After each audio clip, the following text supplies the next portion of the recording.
Well, good morning and welcome to Elevenses. I've been away for a few weeks. I've been on holiday, so this is the first show of 3 weeks. It's show number 608. It's 5th of July, so we are into the second month of summer. So, what do we have for you in today's show? Well, some interesting news. It seems that the VW Group aren't denying that they might be about to sell off Ducati. So we will have a look at that story and explain exactly what it might mean for the brand.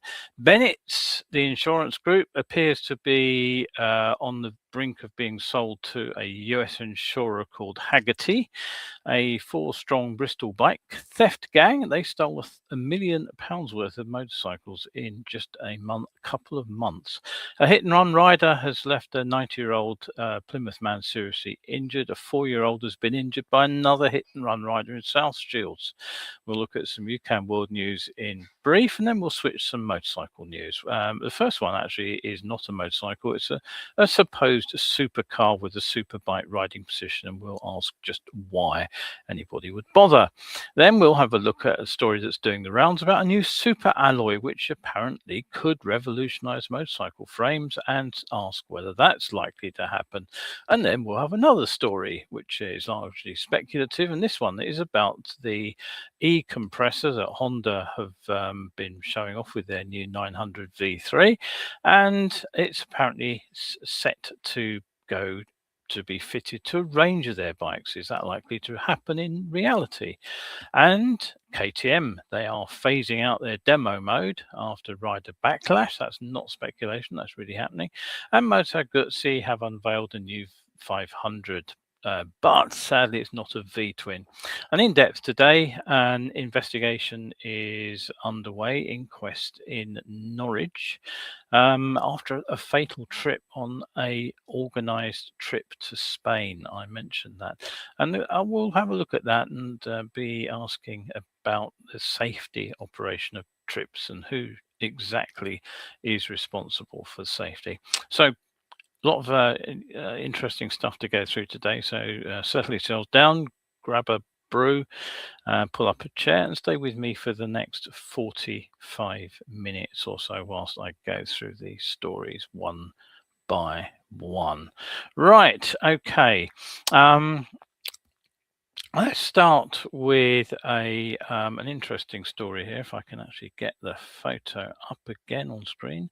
This has been causing me some grief for the last few weeks, and I haven't come up with a solution yet. There we go. It should be the one I'm looking for. Yes, it is. Right. Okay. So have a look at this website. I'm just about to put up a link for you, and if I can get to the box, here it is. Now, this company, Hydro Auto Tech, I've received a couple of messages from them recently, and they are claiming that drivers, and presumably riders too, can, quote, experience the real innovation in hydrogen fuel, unquote. And all you need to do is fit, to quote them again, their cutting-edge hydrogen generator kits designed to enhance fuel efficiency, reduce emissions, and transform your driving experience. Have a look at the link and see what you think.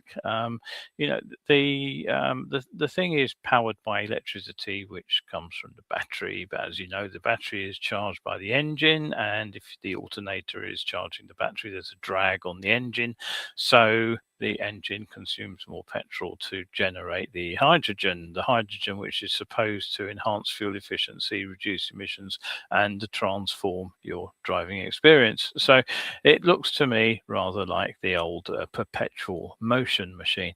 The only possible benefit is that if you burn a bit of hydrogen in normal gasoline, maybe there is some minor improvement in emissions, but I think it's probably right up there with those, you remember the lead pellets that people were selling in little cages that you were supposed to drop in your petrol tank, that was supposed to boost the power of the engine by making it higher octane. There have been any number of these kind of snake oil solutions to driving benefits, and I think this is just another one. Okay, moving on rapidly then. Now, you may remember in the last 11s, it was some weeks ago now, so you might have forgotten actually, but the following Wednesday also looked at this on in print, as it were. I looked at the prime perceptual countermeasures trial in Scotland. Now, this uses paint on the road to stop riders cutting corners and running wide into oncoming traffic. I was also talking about how this is now being trialled, a similar scheme in another country. And what I was sort of making as my point was that we're seeing endless numbers of these trials all over the place. As far as I know, they've all had significant results which have been positive. But my question really was to ask when we're going to move from limited trials to established practice. If they work, why not start using them more widely? Anyway, something that did surprise me was the number of negative responses from this. It baffles me at times. Riders will happily pay for safety. Witness how much we spend on helmets, leathers, and now airbag jackets. These are all things, of course, that only work after we've crashed. There's no positive benefit in stopping us crashing in the first place from any of these things. Yet we are happy to push back against, something which is being provided for us for free by the road safety authorities. However, I will agree that riders' perception of safety is not helped by the likes of some recent dramatic headline figures being bandied about by Transport Scotland. Now, here is the sort of the small package of facts. The Scotland motorcycle specific prime signage has been formally evaluated, and it's taken place in two tranches. The first phase, these gateway markings, the painted markings on the road, they were installed between 2020 and 2022 at 22 sites. They were monitored, and when they appeared to have some positive benefits, further funding was made available. Phase 2 ran from 2023 to 2025, and the trial was extended to a total of 35 locations. Now, the team behind this analysed more than 47,000 motorcycle movements, and what they did was they checked what happened where the paint markings were in place and on similar control sites where no markings were involved, and they compared the behaviour. And what they found was at the control sites there was no change in rider behaviour, whereas at the sites where the markings were on the road, they saw riders consistently adopting better road positioning on these bends. And this was consistent over the 2 and 3 year periods of phase 1 and phase 2, and the total 5-year period of the combined trial. So it does appear that the behaviour shift is genuine rather than simply random. However, Transport Scotland, of course, can't sit still and take that as the benefit. They have to make a silly claim. And what they have claimed is that there was a 61% reduction in annual motorcycle injury crashes and a 46% reduction in injury crashes. Not quite sure what the difference between those is, but that's what they claimed. But this is exactly what I keep saying we should be skeptical about.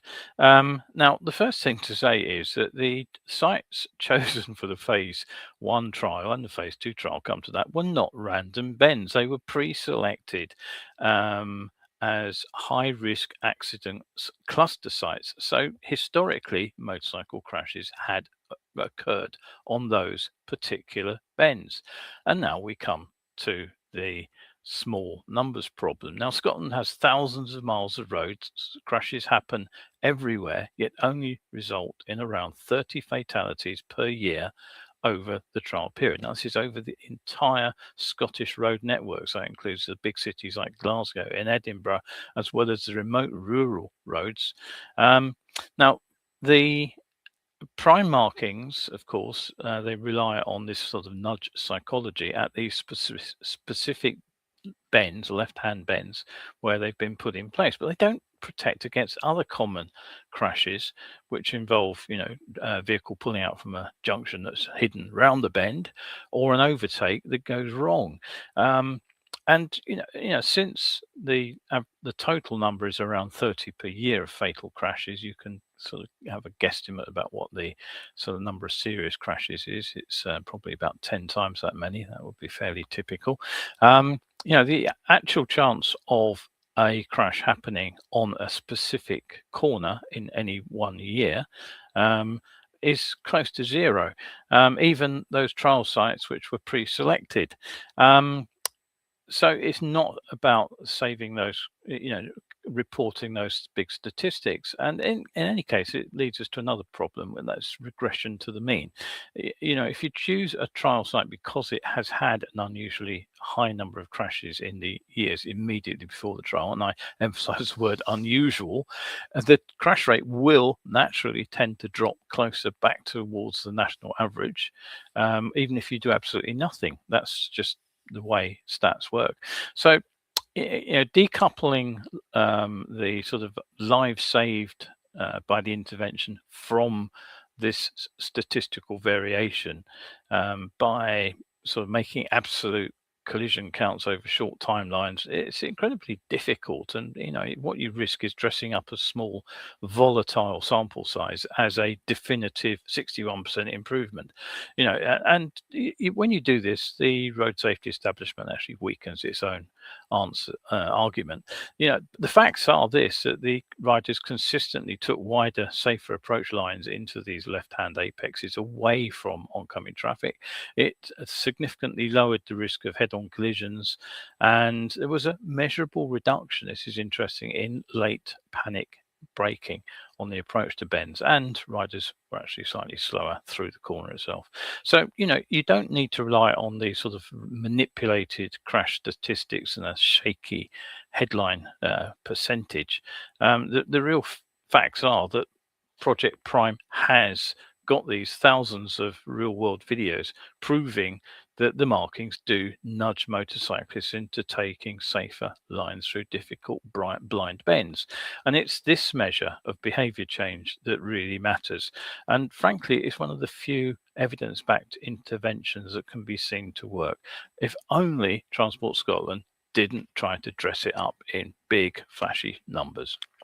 Right, okay, that's my opinion, and I'm sticking to it. You may have other opinions on that one. And somewhere we have some pictures of the weather forecast. Here it is. Now, if you're a fan of hot weather, the good news is a new heat wave is starting to build across parts of the UK from this weekend. If you prefer cooler temperatures, though, then the news isn't so good, because temperatures could potentially hit 33 or 34 towards the end of the week. The exception being if you live in northwestern parts of the country, where an Atlantic breeze will keep the temperatures in the low to mid 20s. Now, as I say, the highest temperatures are expected in the southern part of England, and it might not be quite as intense as the record-breaking heat wave last month, but it could still peak at around 33 or 34 towards the end of the week. And the heat wave looks to be prolonged well into the middle of the month. So, okay, Monday looks cloudy in the north, rain in western Scotland, low cloud possibly lingering on western coasts, but further south, expect the sun to come out at times where it will be very warm. We're overcast here in London, but it is hot. Tuesday sees the same sort of a split between the mostly cloudy north and west and the hot and sunny south and southern parts. Wednesday looks likely to turn sunnier across much of the UK as the day progresses. It remains extremely hot in the south. Thursday, spots of rain, cloudy again in the north, sunny and hot further south. And if you're wondering why this might be, this is a diagram which explains what's happening with our weather pattern. I've pinched this one from the BBC, actually. I should say borrowed, shouldn't I, really? It's the loop in the jet stream, which is the important thing, because this is controlling our weather. The jet stream sort of fires the low pressure zones, which bring sort of the conventional rain and sunny intervals weather across the UK, cooler air. As you can see, it's bending way to the north of the UK. And what this means is that high pressure is developing. Where it says hot air, that basically means there's a high pressure developing there.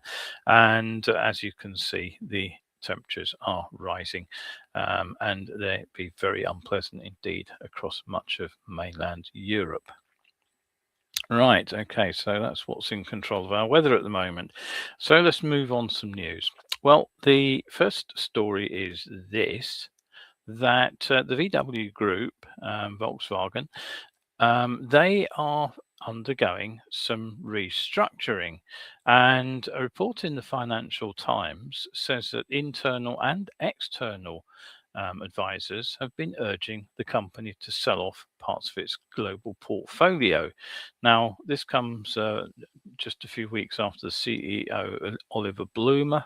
He apparently signaled that there would be 100,000 job cuts across the group, and VW have in fact offloaded its marine engine division and Bugatti, the sort of premium supercar range. And these are transactions seen as stabilizing move for a group which is financially stressed. And the latest news is that Ducati could also be on the move. And crucially, Volkswagen hasn't denied this claim that Ducati could be sold off. When asked for a comment, apparently the company issued what was described as a carefully worded non-committal statement, one that does nothing to dispel the idea that Ducati could be on the table. Now, if Ducati are sold, the implications could be pretty significant, really. The broader strategic risk for Ducati is pretty simple. They've deliberately avoided entry-level, high-volume bikes, and they have chosen deliberately to operate, almost entirely in the sort of the aspirational segment, with most of their bikes pitched between sort of £12,000 and 25,000 plus. And this business model, which their CEO was only too happy to explain last year, is it's a high spec, high cost, high margin, and it has worked well for the company because they have been backed by a parent company with deep pockets and sort of long investment horizons, and it's worked because demand had previously stayed strong. But the recent figures, the last couple of years, have shown some worrying signs. Premium motorcycle sales are flat and actually even possibly declining. And this is all sort of the squeeze on of cost of living. It's also the declining numbers, rather sadly, of my generation who have been perhaps financially able to afford these premium machines. Younger riders, the ones who are replacing our generation, are actually choosing lighter and cheaper machines. And at the same time, the pressures on the manufacturing too, contracting margins on new machines, declining profits right across the premium motorcycle sector. And it does mean now that the lack of this sort of a bread and butter entry level machine, if you like, is actually something of a structural weakness. And this is exactly the problem that Harley Davidson have recognized over the last few weeks, prompting its return to some less expensive ICE powered machines. The thing is, though, Harley had these sitting sort of, in the design catalog, as it were, waiting to be called upon. Ducati's aspirational strategy, it becomes a real vulnerability, I think, if Volkswagen sell them, because they simply don't have an older model recently discontinued, perhaps a cheaper model that they can easily pull out of the parts bin and start to sell to younger riders with a shallow wallet. And beyond that, if anybody does pick them up, who would it be that would be prepared to maintain their current level of investment in Moto GP? This is an extremely expensive investment. Now, Ducati's dominance, if you like, has been built on having VW capital to fund them. It's been built on being able to invest in multi-year engineering cycles. It's been built on their willingness to invest heavily in the riding talent and the support teams. Now, if Ducati suddenly has to fund itself, where are they going to find the money from? A new owner might be persuaded to continue with a racing strategy, but they might significantly tighten budgets. They might reduce factory team spending, or they might even shelve MotoGP entirely, in favour of concentrating on road bikes. So any disruption in funding, leadership, long-term planning is likely to affect both Ducati's GP trajectory, but how will that impact the downstream development of future road bikes? Because Ducati say they build heavily on what they learn from racing to fire into their new road machines. In any case, who might buy Ducati? Well, 10 years ago, KTM and Pira Mobility, the group, they tried to buy Ducati, but as we've seen over the last couple of years, their finances at the time were increasingly built on sand, hence their own financial collapse and their buyout by Bajaj. With KTM in their stable, would Bajaj want to buy Ducati? It seems unlikely. TVS, they already own Norton, so they'd be unlikely to want to buy a premium brand. So what about the Chinese? Well, Longxin, Qianzhan, they own Benelli, CF Moto. They might step up. They have the capital. And like car manufacturers, they appear to want Western prestige brands, but it would raise questions about brand identity. What's the other alternative? Well, private equity investment. That's possible, but what usually follows is cost cutting and assets selling off, not investment of the sort required to maintain MotoGP dominance, that's for sure. Anyway, just to remind you, right now, this is a story that VWR have not denied reports they might be preparing to sell off Ducati, but obviously not confirmed either. So watch this space. Now, one deal which has been confirmed is that the US insurer Hagerty has apparently entered into what's described as a definitive agreement to acquire the UK motorcycle broker Bennetts from the Lucida Group. Hagerty said Bennetts has a 15% UK motorcycle insurance market share, and the deal, valued at 34 million, is going to increase its international scale. And this deal is expected to close during the third quarter of 2026. I don't know if the regulator will have anything to say about it, but McKeel Hagerty, who's the chief executive and the chairman, he said Bennetts is a brand built the same way Hagerty was built, by genuine enthusiasts for genuine enthusiasts.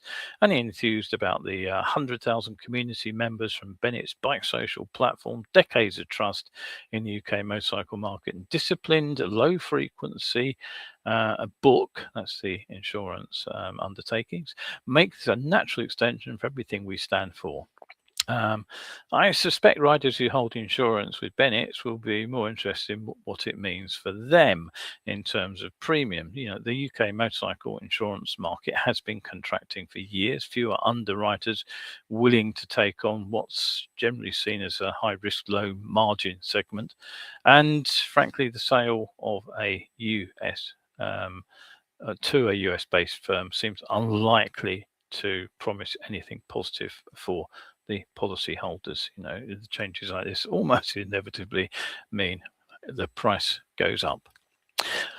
Now, 4 members of a Bristol-based gang, they've been jailed after stealing around £1 million worth of motorcycles during what was described as a months-long crime spree across 2025. The group, aged 18 to 22, they targeted high-value machines in broad daylight. They used stolen bikes themselves to scout new locations, threatened anyone who intervened.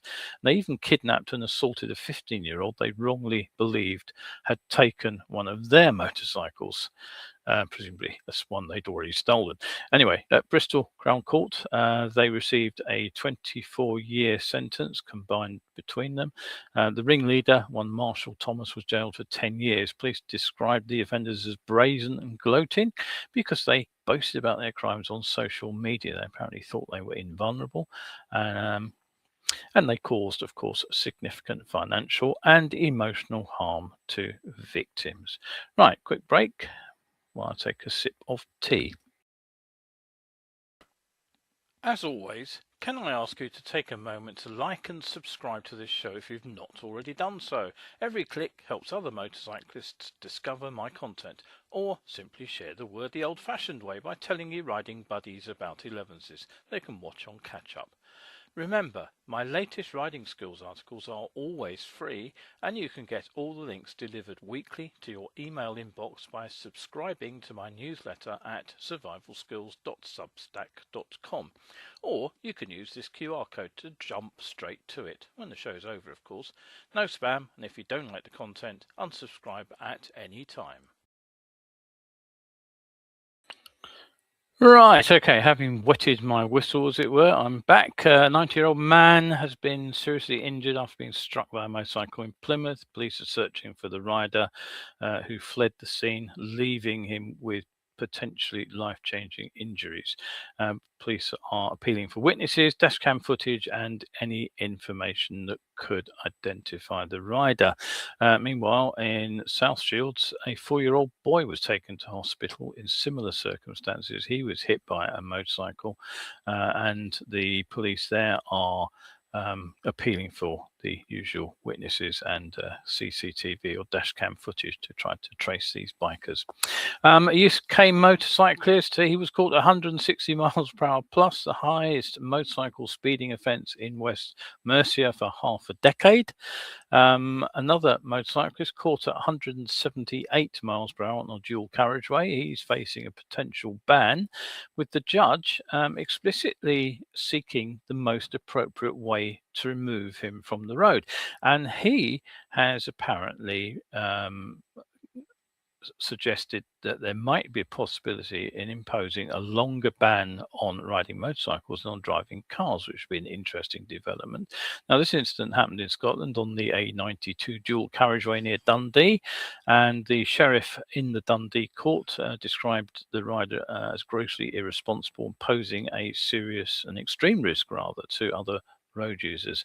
And the case has been adjourned while he works out what he can do about it. Now, Thames Valley Police, you'll be delighted to hear, are employing a new way of detecting speeding motorists and motorcyclists. And this is by deploying more speed camera units, but these aren't going to be in vans, they're going to be mounted on motorcycles.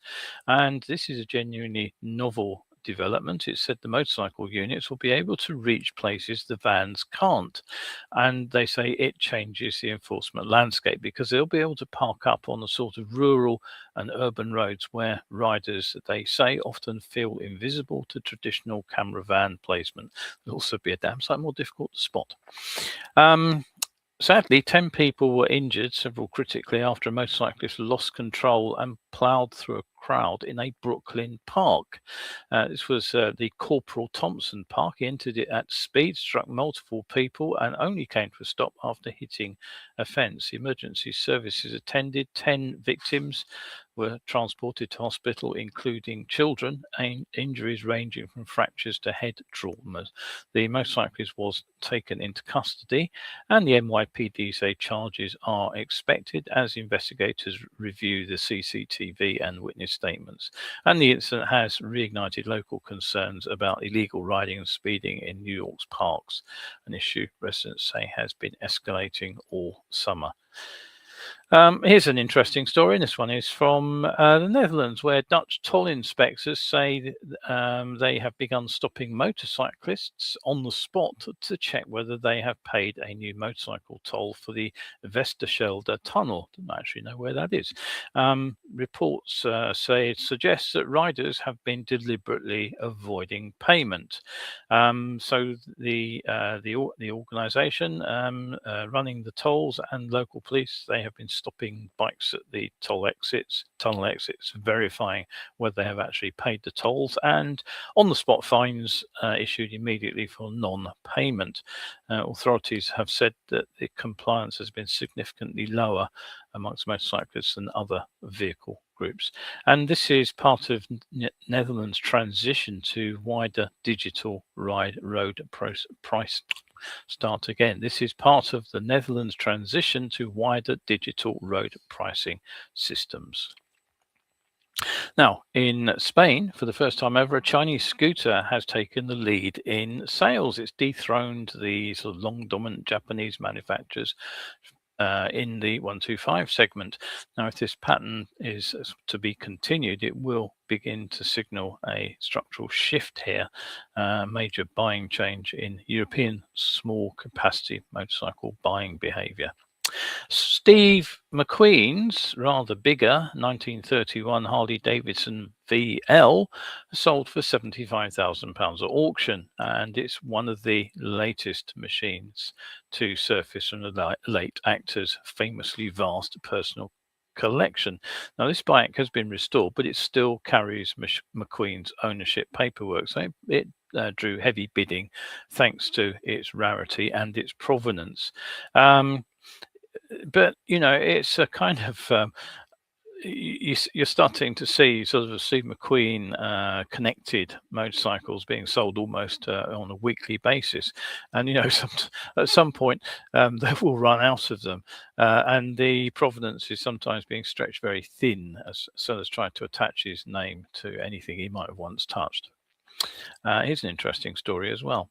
This one comes from Mexico. A motorcycle riding vigilante dressed as Batman is reported to be patrolling the streets of Monterrey, intervening in street crimes such as bag snatching and assisting police by detaining suspects. And he has become a minor folk hero. The local police, they have acknowledged his existence, but they do not, they say, endorse vigilantism. Now, the story is real then, but it has appeared in the UK bike press, and it's been somewhat embellished in its retelling. And it apparently, the story I said suggested that he has actually been duct taping bike thieves to lampposts. And this has appeared in various tabloid reports and these English language motorcycle sites. But the original source doesn't say anything about that.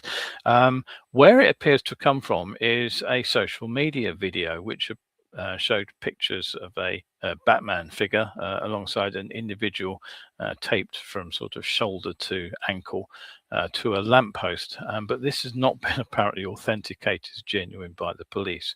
So I suspect that is one step too far for veracity. Right, okay, another quick break for a sip of tea. If you enjoy these shows, why not become a member of my Ko-fi pages? Just follow the QR code and sign up. As a member, you get free access to the latest articles and the Survival Schools ebook shop with instant downloads of everything from free mini ebooks to ebook versions of my paperbacks. Become a one-off supporter and you'll open up the archive of over 1,000 articles.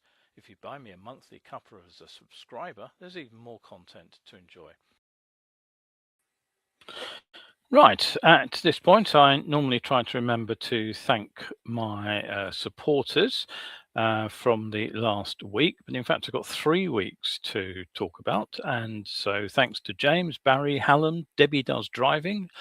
She bought a copy of the Science of Being Seen ebook. Dave, Brian, Mike, Kay Simmons, Damo, Sue, Clive, Paul, Brian, Christine, Ian R, Claire, and Anonymous. So thank you all for your support.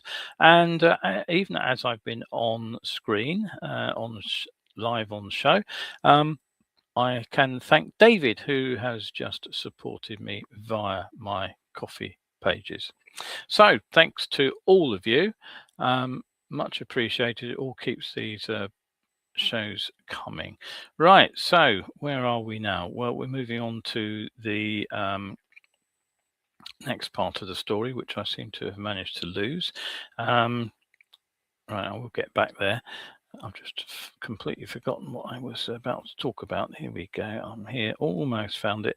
Right. Okay. So yes. All right. Bike news. Have a look at this particular item. Well, it's not a bike, is it? It's a car, obviously, a supercar.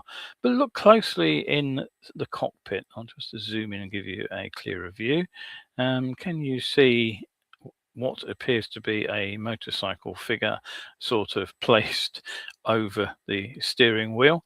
Well, this is the Sanrivatti supercar, a car with a superbike riding position. It's allegedly about to sweep the world of sports car driving. But, is there any logic here at all? And the answer to that is no.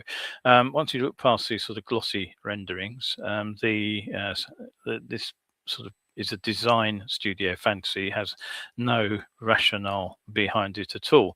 The ergonomics make no sense whatsoever. Why would you have a forward canted rider leaning over a steering wheel?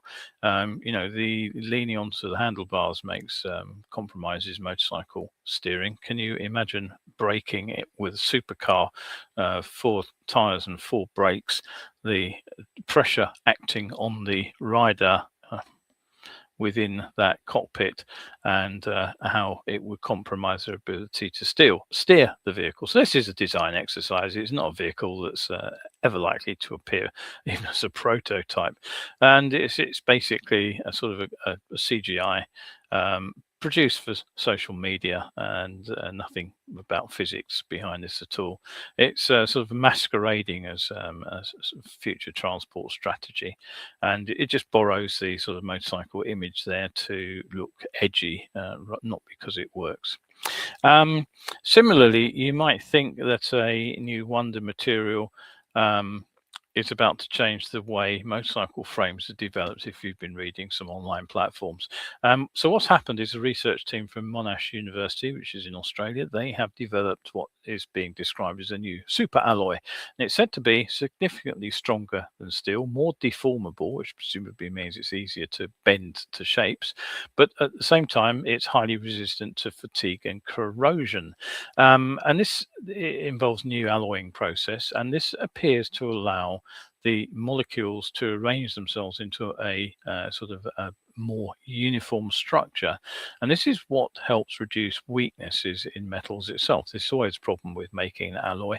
As it cools, the molecules kind of arrange themselves, but there are always places where the arrangement is not very good, and that's the weak point. So in theory, this stronger alloy could indeed allow motorcycle frames and other structural components to be lighter, stiffer, and more durable than current frames using aluminium. But there's no word on likely costs, and in any case, the process is still a research project. So yeah, the interesting part really here is that when you look at motorcycle development over the last few years, what you'll see is that manufacturers have been steadily moving away from the aluminium beam frames that began to dominate from the sort of mid to late 80s onwards. And increasingly, they're using steel trellis or hybrid steel structures. Why would that be? Well, first of all, steel is dramatically cheaper, both as raw material and as a finished product. It's more resilient in a crash. It can be straightened where alloy often can't. And in terms of manufacturing, improved design, particularly computer-aided design, means that modern steel frames are not the flexi flyers of the 70s and the 60s and 70s, which the alloys frames were an absolute improvement over. They can now be modeled for stiffness and compliance, and there are new techniques as well, including hydroforming, which allows the frame to be selectively reinforced where it needs it, rather than just all built to a sort of a strong enough everywhere. And that means their steel frames are actually lighter than they used to be. So steel's cheaper as well. Aluminium, particularly when they have to mix formed and welded and cast components, it makes them expensive for mass market bikes. And of course, alloy frames are often damaged easily. They can be written off very easily indeed. So, will we see this sort of super alloy appearing on motorcycle frames? Well, if it can deliver steel-like cost efficiency and deliver weight savings and greater strength than conventional frames of either aluminium or steel, then maybe. But frankly, it's far from a guarantee. And here's another story which is doing the rounds at the moment. This time it's the e-compressor. We've seen it on the new Honda V3R, which is apparently headed for production. But the story is that it could end up on an entire range of blown bikes from Honda, including and these the NC750, the twin series. Now, why would you bother? That's the question I'm asking. As I said before, I'm struggling to see the benefits, since past experience with this kind of design suggests that the power gains come at the expense of weight and complexity. Now, car engines hide under a bonnet, so it's relatively easy to put all this sort of plumbing out of sight and out of mind. Motorcycles, though, require tighter packaging. And though Honda look like they have solved the problem with the V3R, the benefits over conventional engines do seem thin. And then there's the cost. It's basically just simpler and cheaper to build a bigger engine and get the power output you want that way. So the e-compressor is clever, and riders are always attracted to new tech, but the underlying question remains: what exactly is the problem that this is solving for riders? Well, my guess is it's not actually solving a problem for riders at all. It's solving a problem for future-proofing the bike excuse me, future-proofing the bike against multi-fuel usage. Now, as I've explained previously on this show, Japan is making a move towards using hydrogen. They have done deals to ship liquid hydrogen from Australia to Japan. So they want to move away from conventional fuel. Well, obviously, their bikes get sold in other markets. So whilst the bike might run on hydrogen in Japan, it may be necessary to build the same bike to run on petrol, where petrol is still being used as a mass market fuel, or to run on e-fuels, where there's been a shift to synthetic fuel. And that's where I think this engine is destined to operate. Now, forced induction only really makes sense if the bike becomes multi-fuel, because then it allows combustion stability across these different fuels, which have different energy characteristics, they have different burn characteristics. But for the rider, the use of the compressor to stabilize that power output, the combustion process, it means the torque, the feel of the ride can be stabilized. But you know, if you just try to build a 900cc engine which punches like a 1200, then the benefits are thin. Why not just build the simpler 1200? Now, over to KTM. They have made interesting announcements. They're going to phase out their controversial demo mode. Now, demo mode automatically activates premium electronic features, which includes things like their quick shifters, the ride modes, the suspension settings. It's been available for a limited period on a brand new machine. And whilst the rider could theoretically switch it off from new, after the trial experience expires, then the features switch off automatically unless the rider pays extra to unlock them. The upshot of this is that it seems riders hated it. They felt they were being upsold on safety related sort of systems, safety adjacent systems perhaps. Some reported that they were confused about what was included at purchase versus what was actually just temporary. And it also seems that features could activate unexpectedly from the rider's perspective. I imagine that if your trial period was up, you could actually go out for a ride, stop at a petrol station to refuel, and start again to discover that your updates had been turned off. Now, existing bikes will keep the demo mode, but KTM says it's reviewing how it will communicate and manage the system on those models, and the company has confirmed that new models, future models, will not include demo mode at all and will ship with what they are describing as a clearer, more stable feature set.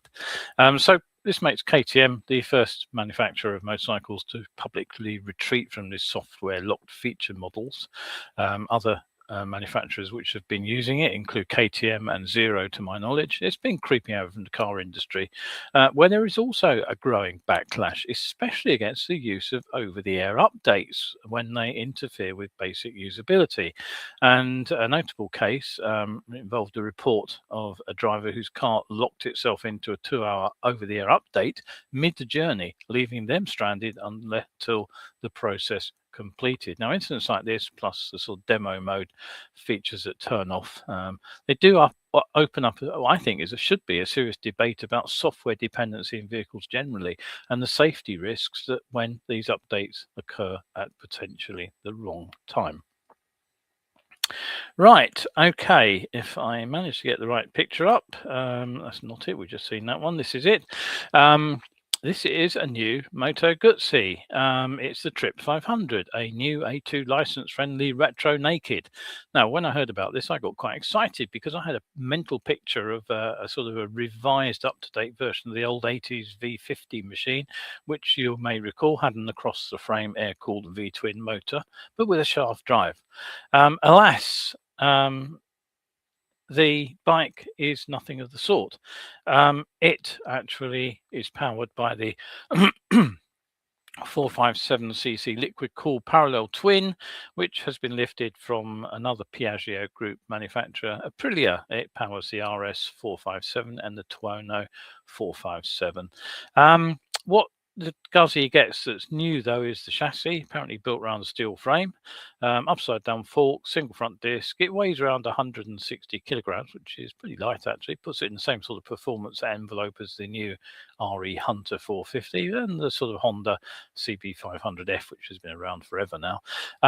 The bike is expected to be priced accessibly as an entry level to join the brand. Dealers in Italy are already hinting at a target price of around 5,000 to 5,500 euro, which would put it into UK markets at probably under £5,000. So it's part of this broader small capacity expansion that Piaggio has been signalling for 2 years, and suggests that Moto Guzzi is expanding downwards, not just to capture younger riders, but also emerging markets. The Trip 500 looks to be the first of 3 small capacity models. Scrambled variant is looking likely, and after that it looks like a lightweight tourer will follow. So Guzzi doing what Triumph, Royal Enfield and even BMW have already done: build a cheap global small capacity gateway bike to pull new riders into the brand, which takes me back to the top of the show. Ducati, are you listening? Right, okay, finally into the in-depth item for today's show. Get the right picture up. Now, some weeks ago, I reported on a sad incident the deaths of a Norwich couple who were hit by vehicles after they crashed in Spain on the north coast in heavy rain. Now, the couple were aged 68 and 65. I don't think they've been named, but it turns out they were on an organised motorcycle tour along the north Spanish coast when they crashed on the A8 motorway near a place called, I don't know how you pronounce it, Lanes, I think it is, Lanes. Now, the crash happened in September, 11th of September 2023, and the conditions were a factor. It was heavy rain, apparently, and also heavy traffic. They lost control, they fell into the carriageway, and then they were struck by both the car and a lorry, and they died instantly at the scene. Now, as you probably expect, the emergency services turned up very quickly. A mobile intensive care unit, which wasn't sadly unable to save either of them. The civil guard officers too, and the investigation later found that the car driver had high levels of THC in his system. Now the investigation has moved to an inquest in Norwich, and more details of the events leading up to the crash have come out. So the coroner has heard that the tour group had been instructed to ride at speeds of up to 120 kilometers per hour to avoid becoming separated. And this is important, it seems that despite the worsening weather and the rising traffic conditions, speeds were not reduced. Now, the coroner is still awaiting further evidence from the Spanish authorities, and the case has been adjourned already multiple times. And I certainly don't want to be seen to be prejudging the outcome, but it does now appear that some questions are starting to be asked about the organisation of the tour. Now, it seems that, as I say, the group was instructed to ride at speeds up to 120 kilometers per hour to avoid separation. And it seems there's no evidence been presented to date that the tour guide actually reduced the pace as the conditions worsened. In fact, witnesses reported that as the weather and traffic deteriorated, the group continued at the same pace. Now, the THC positive car driver wasn't the root cause, legally relevant, obviously, but not the cause of the crash.